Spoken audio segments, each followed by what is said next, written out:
Good morning and welcome back to Margin. This morning we're going to talk about boundaries. So let's jump right into it.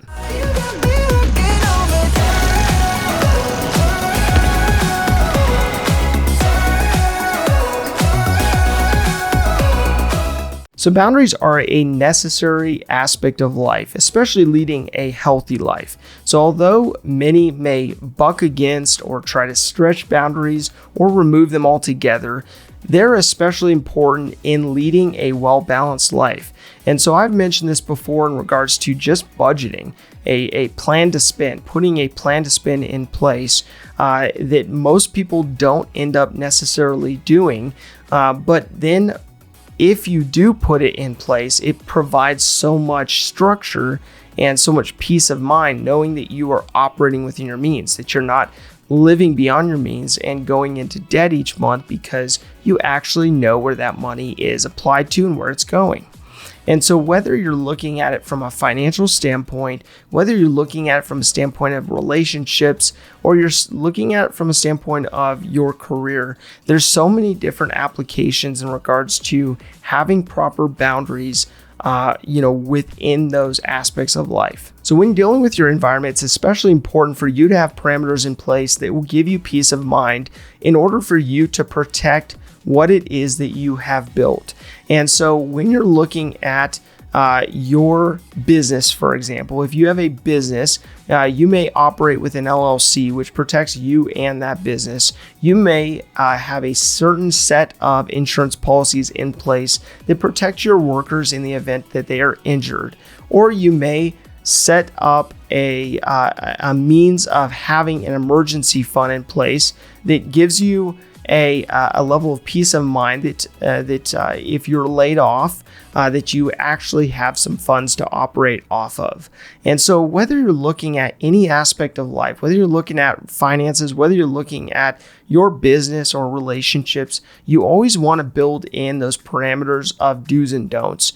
And not to be restricted, not to take your freedom, but really to put in those parameters so that whether you are doing really well or whether you're stressed out, you always have a guiding principle of what you are to do in certain circumstances for different aspects of your life. So my question for you is to look at what it is that you have built that is worth protecting. And so you may want to look at this through the lens of what we discussed through the vision statement, looking at the various components of your life to figure out what you've done a really good job of protecting and what things you need to make sure are protected. So for you in particular, it may be your faith, it may be your religion or traditions, it may be your family, your immediate family or extended family, it may be your friends and your friendships, those friendships you've had that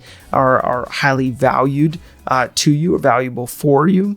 It may also come down to those aspects of your fitness and your overall health, your mental and physical health, and whether you've protected those.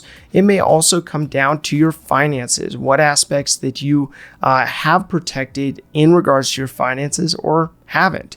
But also looking at the fun aspects of your life and whether you've protected that or put a level or layer of protection and parameters around that. And then finally, what you focus on, what your career is, what your purpose is, what you do on a daily basis or you're seeking to do to make a difference. And so looking at those 7 F's will help you determine what aspects you have put parameters in place to protect your world in and what areas you need to step it up in. So being that margin is predominantly focused on personal finance, let's look at finance in particular.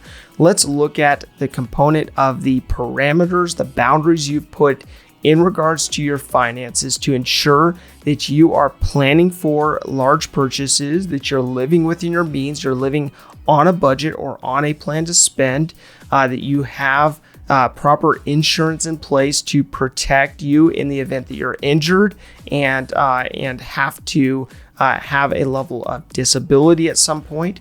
But really looking at those components related to your personal finances and figuring out whether you have aspects that haven't been approached yet, you haven't put proper boundaries in, so you don't really know how much you're spending. So what boundaries should you place in your life in order to have margin, in order to have financial margin? If we were focused on the financial margin component of this, do you need to focus on boundaries in regards to your income or maybe your expenses? Maybe looking at growing your income or restricting your expenses or reinvesting your expenses in the proper area.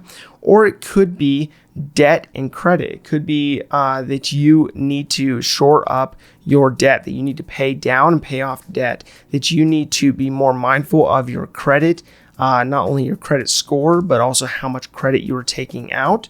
But also you may also have liability and a component of insurance that you need to be mindful of in order to protect you, your family, your organization from undue risk. So my call to action today comes down to looking at the boundaries you have in place and figuring out what areas you may be susceptible to not having enough boundaries in. And this is a holistic approach to the 7 F's, and looking at those 7 F's, figure out what the one area is that you feel like you're most susceptible in because you don't have proper boundaries. If this information is helpful to you, please do like, subscribe, and hit the notification bell so you're reminded to come back on a daily basis and improve in managing your personal finances. Thank you for your time. Enjoy your day. We'll see you back here tomorrow.